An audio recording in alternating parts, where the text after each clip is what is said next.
Hello, welcome everyone to Piano Tech Radio Hour. Good to see you here this lovely Labor Day weekend.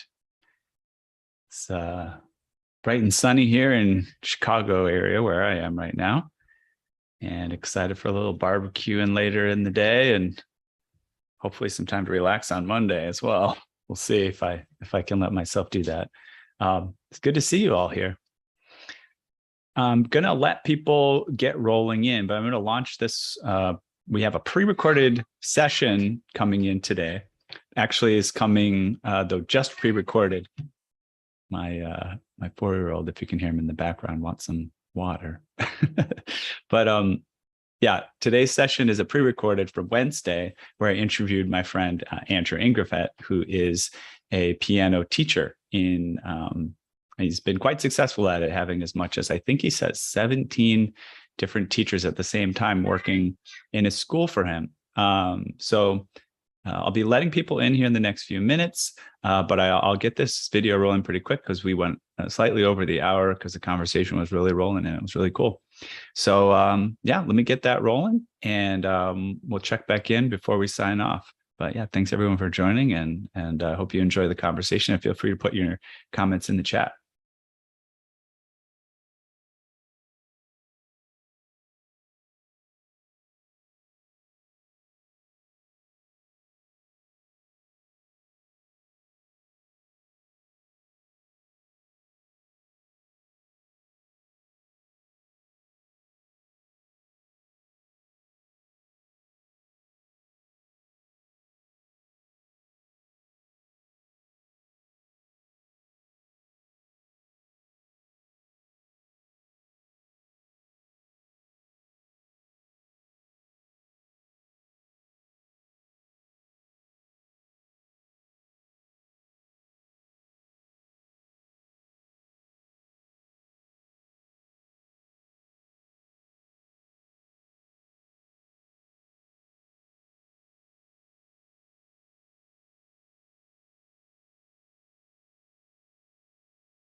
Welcome, everyone.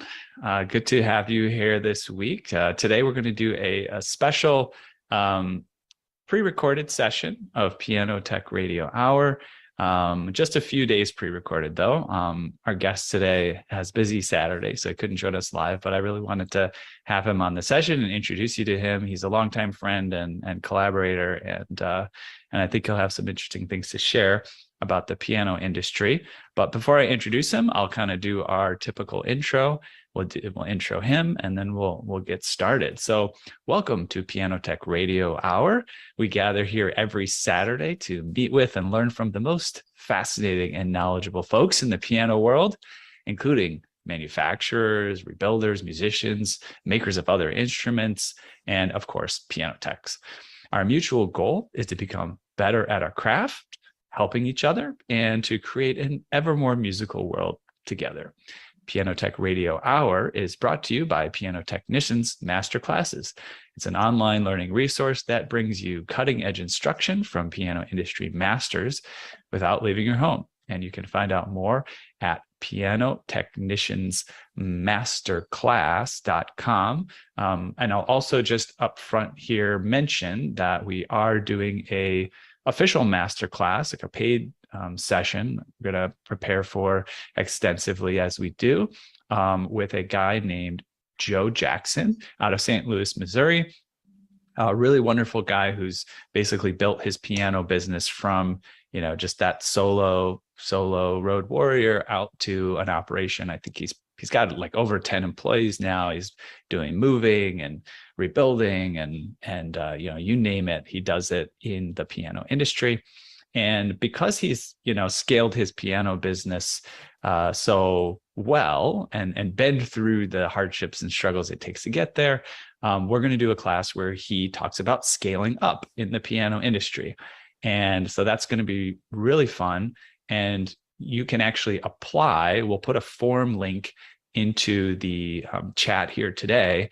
you could apply to work with him more directly as part of this class. We're going to select like 3 to 5 special students who will get to have their questions prepared ahead of time. We'll kind of research exactly what their situation is so that Joe can really address it specifically. And those people will actually get free or reduced price access to the class, depending on their subscription level to Piano Technicians Master Classes. And so it's definitely something you want to apply for if that interests you at all. And you don't have to want the career that Joe has. He considers scaling up could just be, hey, you want to remain that solo piano person, but you want to do something bigger and better. Maybe you want to do some really advanced rebuilding and, charge really high prices for that. And that's your living as kind of like a solo independent entrepreneur or something like that. These things are all within the scope of what he can help talk about. So yeah, go ahead and apply for that. And we'll begin putting up the page to join us very soon as well. All right, now, without further ado, you see him up here. I'm going to introduce our guest today. His name's Andrew Incovet. He is a composer, educator, author, and wide-angle creative who has worked in all areas of media. He spent over a decade in user experience and graphic user interface design for Fortune 500 clients, which led to discovering new visual ways actually to teach children music.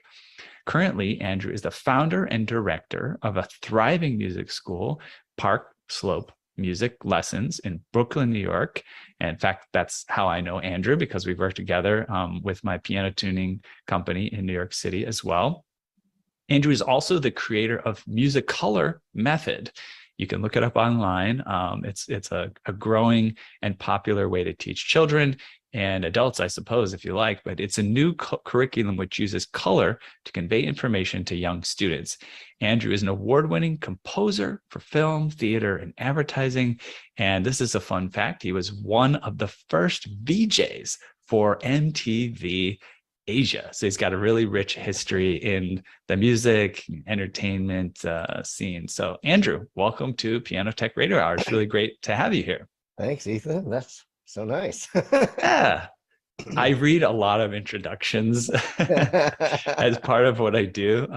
And so I think I've gotten pretty good at it. And it's always nice to take a step back and absorb like what you've accomplished, have somebody kind of run through it. So it's a privilege to have you here. I've always kind of admired your spirit in kind of exploring all sorts of different domains of music and entrepreneurship and all kinds of fun things. So here's how I want to launch in. There's lots to learn about you, but the first question I want to ask is, and let me give a little preface for the person tuning in.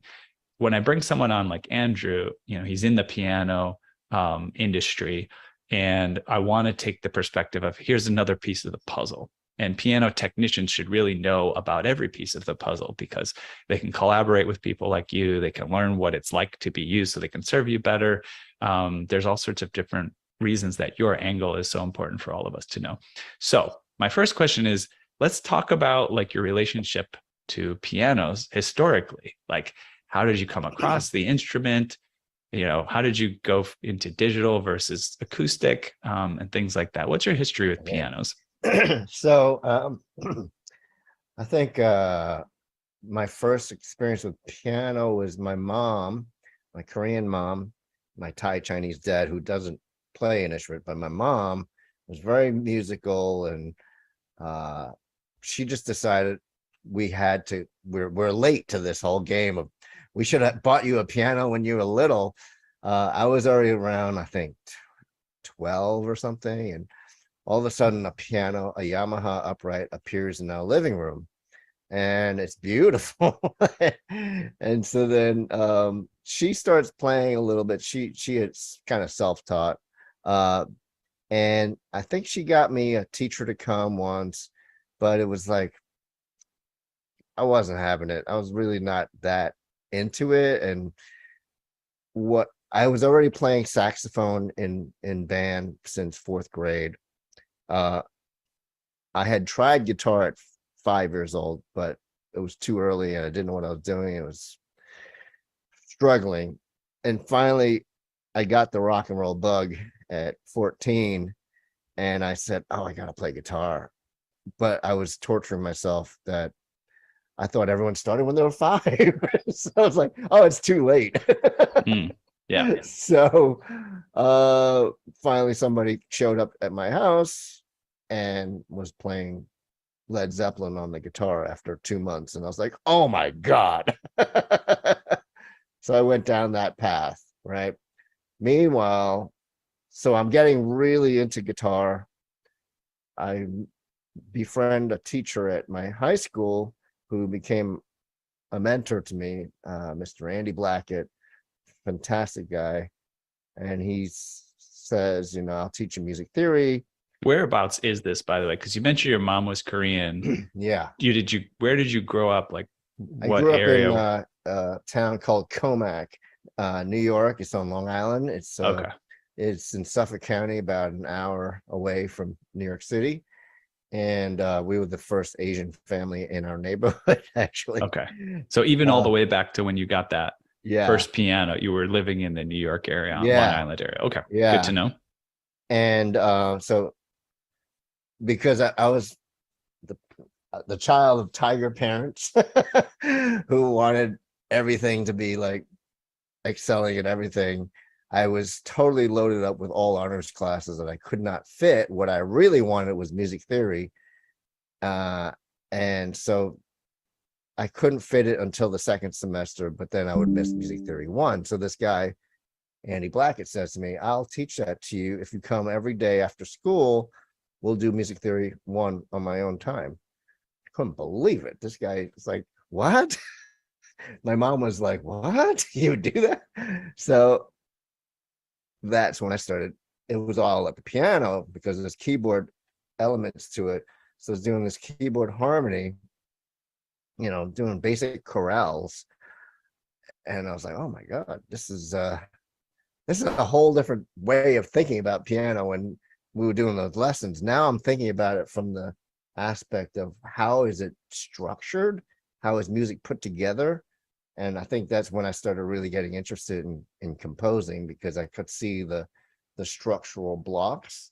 And the thing about piano is that, it's basically the whole orchestra is at your fingertips. So it's visual and it's logical. Whereas something like guitar, it's like kind of like hard to decipher, like, why are we going across and forths? And it's weird. Right. Right. It's not as obvious. It's not as visually obvious as the piano, which is kind of just like lays it all out there for you. Yeah. Right. So that's interesting. It's interesting to look at like your relationship to the guitar, your relationship to the piano. And this is also interesting, again, for our audience, just thinking about, what's special about the piano? Like, why have a piano in the household, right? There's an interesting way to kind of sell somebody on having an instrument around. Okay, they've got the guitar. Sure, they're musical, but like, what if they could see visually and play an example of like music theory on display, right, in their household? Why don't you get them a piano and they could fool around with that and excel even that much more quickly? And then also, like, when I started actually composing for film and television stuff, even though piano was not my main instrument, it's the gateway to every instrument, because now you had sampled sounds, you had synthesizers, and then you can lay it all out. So yeah, that's when I started moving into the electronic world. Right. And that's actually good. I would love to talk about this too. You've got an acoustic piano there next to you. I know you have that. You still have that same one that when I first met you. The Kohler Campbell Spinet. Basically part of this whole session is I'm going to recruit everybody in the audience to, bomb you with pressure to upgrade your instrument. But I'll give you some excuses. What people don't know is Andrew does live on like the 3rd or 4th floor of like a walk up in Brooklyn. And very tight. It's probably hard for him to even imagine any larger of a piano moving up the TV is mounted behind here, so if we have any much more height, we're gonna have to like remount the TV or something. right, exactly. but yeah, anyways, but you do have that acoustic piano there. Yeah. And so I do want to like talk to you about like the difference between acoustic and digital and your relationship to that. You know, you talk about composing, you talk about synthesizers, but you do have that piano. I know you teach on that piano. I know you do recitals on acoustic piano. So tell me how you think about acoustic pianos versus digital and as a teacher and all that. Oh man, there is a huge convenience, of course, of the digital, of all the access and never having to tune it, and it's more portable. But I started this school, Park Slope Music Lessons, in this living room with a Casio electronic piano, digital piano, the CDP something, I forget which one it was. It was doable, but when we got this, it was like such a difference because especially my son, who's very sensitive to sound, and then I had like about 3 or 4 kids on the spectrum. They would just play the note and stick their head into the piano because they were getting all the overtones that they never heard before, and they were like, what is that?